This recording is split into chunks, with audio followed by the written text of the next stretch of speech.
Саламатсыздарбы, урматтуу теле көрүүчүлөр? Ош ТВ телеканалында даам көрсөтүүсү дагы бир сонун чыгарылышын баштайт. Бул чыгарылышта дагы сиздерге пайдалуу болгон бир тамактын түрүн көрсөтүп беребиз. Ал үчүн бизге ашпозчу Эгемберди уулу Алимбек жардам берет. Саламатсызбы?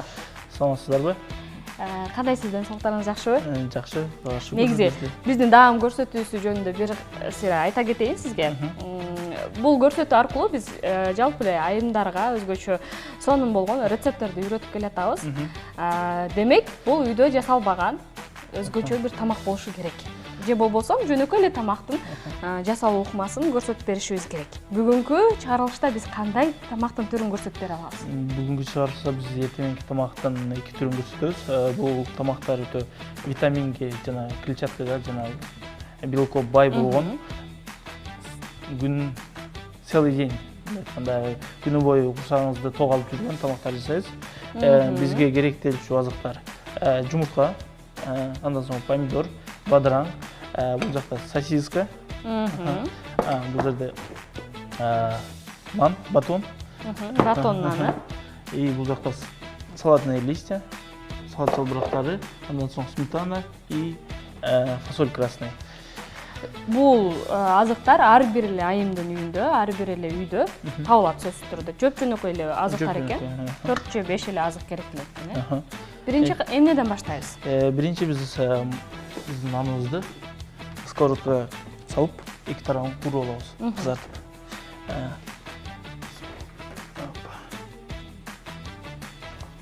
Ал канча убакта эки тарабы тең? Эки тарабы тең 2 минутадан 4 минутада кызартып, мындай айтканда сухарик кылып алабыз. Кийинки кадамыбыз? Кийинки кадамыбыз биз жумуртканы алабыз. Жумуртканы чагып алып, даярдап, 2 жумуртка.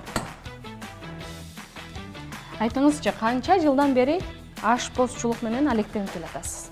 Ашпозчуну өзүм 7-8 классыман бери ашпозчуга кызгам, бирок өзүм 9-10 класста гана ашпозчу кондитер курсуна окугам. Ага чейинчи? Ага чейин үйдө өзүнүн телеканалдардан көргөн, YouTube'дан көргөн рецепттерди үйдө жасап көрүп, ошолорду үйдө жасап көрөт элем. Ошентип менде да кызыгуу пайда болду. Үйдө тамак жасашты жасап көрдүм. Жаңы даамдарды татып көрдүм. И ошонун баары мага айтканда аздык болду. Андан соң мен өзүм биздин Ошто кесиптик лицей бар, поварлык. Ошол жерге барып, ошол жерде поварлык кесибин окудум. Ал жерде 2 жыл окудум, 2 жылда повар-кондитер 4 разряд, 4 разряд. Ал жерде окуп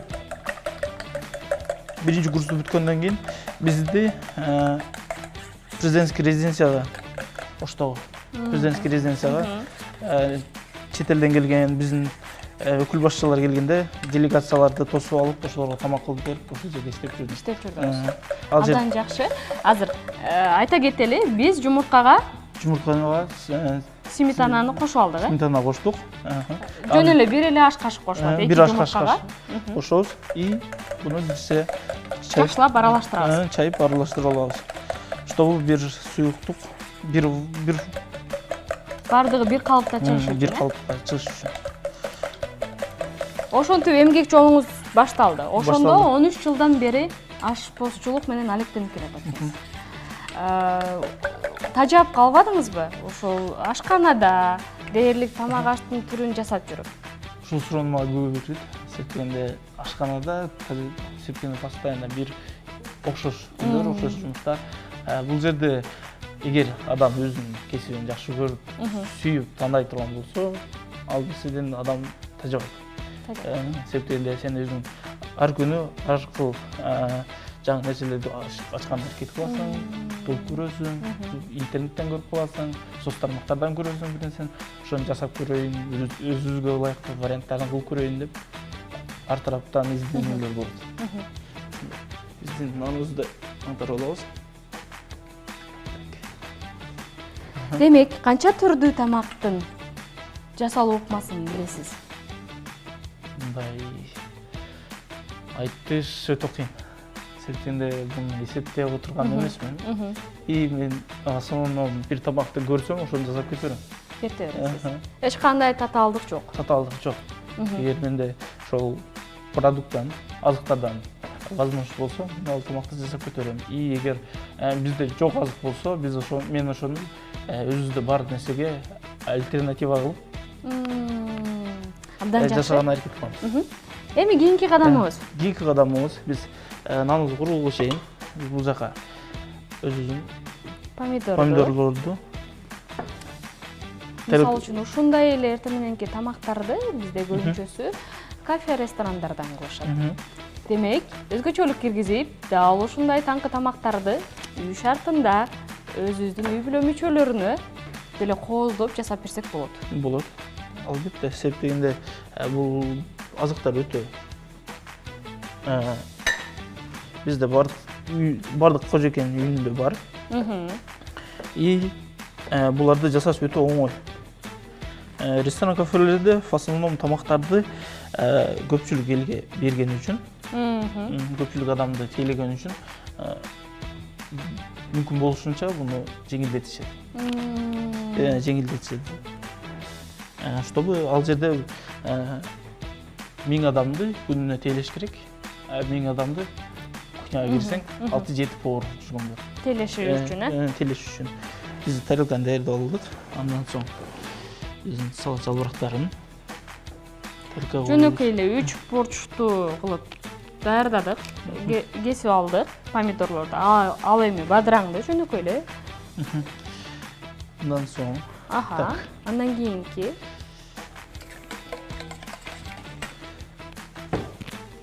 кызды. Анда кызытып алып турабыз пока.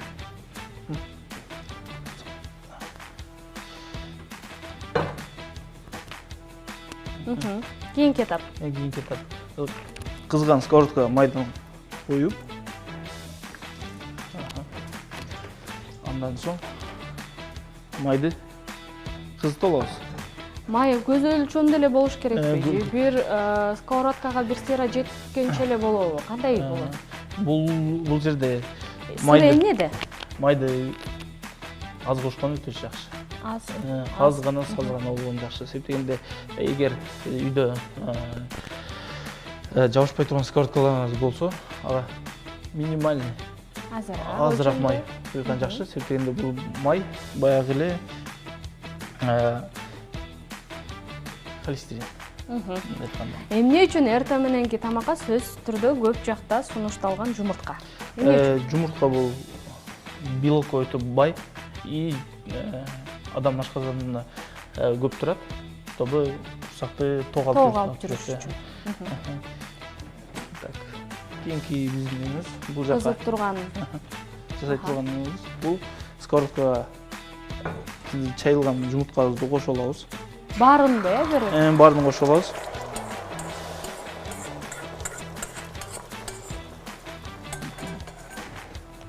Кошуп алганда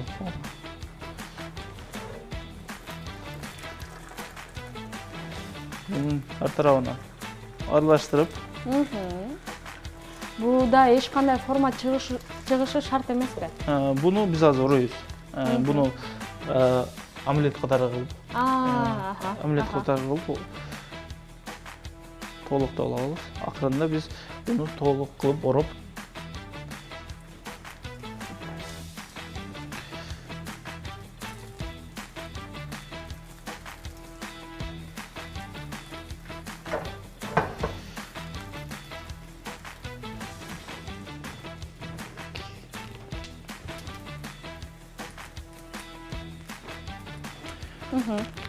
Эки минутага жетпеген убакытта эле бышат экен.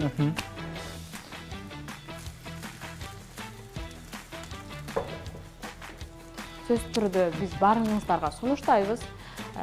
Капчыгыңыздан акча коротпой эле дал ушундай эртең мененки тамактарды үй шартында жасап жеңиздер. Бир аз да болсо кооздук жаратуу үчүн дейбизби, же ашканаңыздарга өзгөртүү киргизип, мына ушундай болгон сонун өзгөчө бизге айтып өткөндөй английский дедиңизби? Бул японский Аха. Японский омлет деп коет. Бул өтө Көрсөтүп коелу, мондай бушты көрсөңүздөр Монда болот. оролобуз. Оролгандан соң буну тарелкага салып, салып алабыз. Демек даяр. Азыр. Бунун жанына биздин могул сосискаларыбызды куруп кошуп алабыз. Курулушу керек сосискабыз дагы. Сосиска да курулуш керек. Мына ушундай сонун болуп бышып атат. Даяр болуп атат. Так, бул жерге эгер өзүңүз каалооңуз болсо, табитиңизге карата бул жерде буга сыр кошуп алсаңыз болот. Жанына үйдө болгон жүгөрү, консервированный. И буга колбаса жана эт азыктарын кошуп алсаңыз болот. Демек, алар жок болсо жөнөкөй эле ушинтип дастарханга коюп жесек болот, Жесек болот. Эртең менен буну көбүнчө кичинекей биздин бөбөктөргө, мектепке барган балдарга жасап берсек, бул түштөнүүгө чейин турсагын жакшы тоок алып жүргөн тамак. Кошулам сөзүңүзгө. Ананда болсо, бир аз чармачыл болуп, ушундай кылып жасап берсеңиздер, сөзсүз түрдө жаш бөбөктөрдүн дагы табити тартып жакшы жейт болуш керек. Биздин сосискалар да даяр болуп калды. Даяр болуп калды алар да. Жөнөкөй эле май кошподу. Ушул омлетти бышырып алгандан кийинки эле калдык майга кактап бышырып алат экенбиз,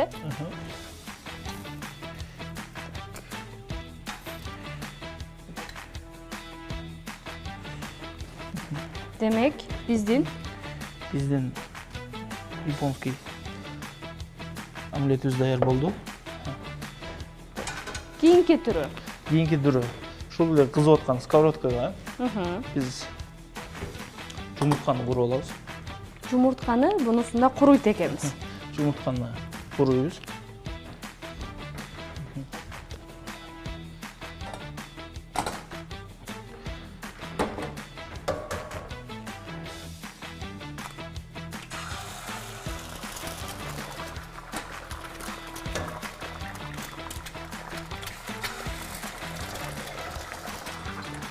Жумуртканы кууруп алабыз.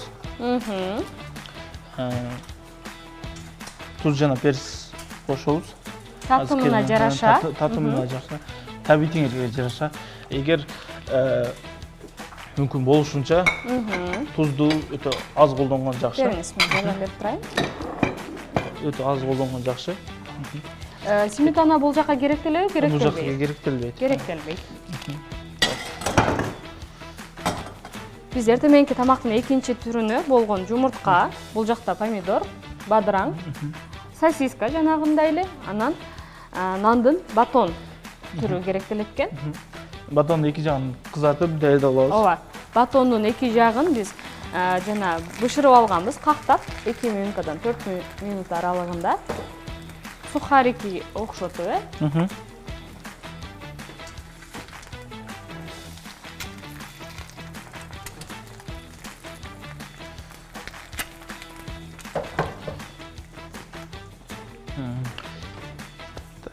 Азыр бул жагын жумуртканы салып алгандан соң бизге кызыл фасоль керек. Кызыл фасоль керек. Бул кызыл фасоль эгер табитиңерге жараша үйдө болгон продуктадан ошол эле жүгөрү, ошол эле фасоль, горох, горошек, зеленый горошек, ошолордон кошуп болот. Жесеңер, себептен бул азыктар семейство болса керек. Бул азыктарда өтө көп клетчатка. Демек, бизге пайдалуу. Витаминдер камтылган. Бизде бышты, тукумубузду куруп алдык. Жумуртканы куруп алдык. Болгандан соң буну тарелкага салып, бунун артына эле кайрадан эле сосиска. Сосисканы салып алабыз. Сосисканы салып, сосиска курулугу чейин биз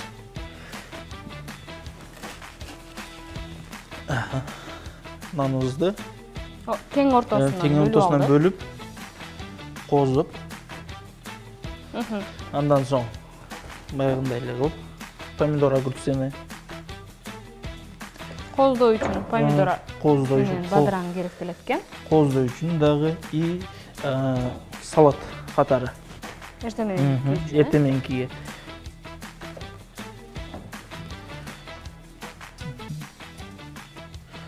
Так, салдык. Андан соң биздин жумурткабыздын жанына, курган жумуртканын жанына кызыл фасольдөн салып алабыз. Кызыл фасольдөн салып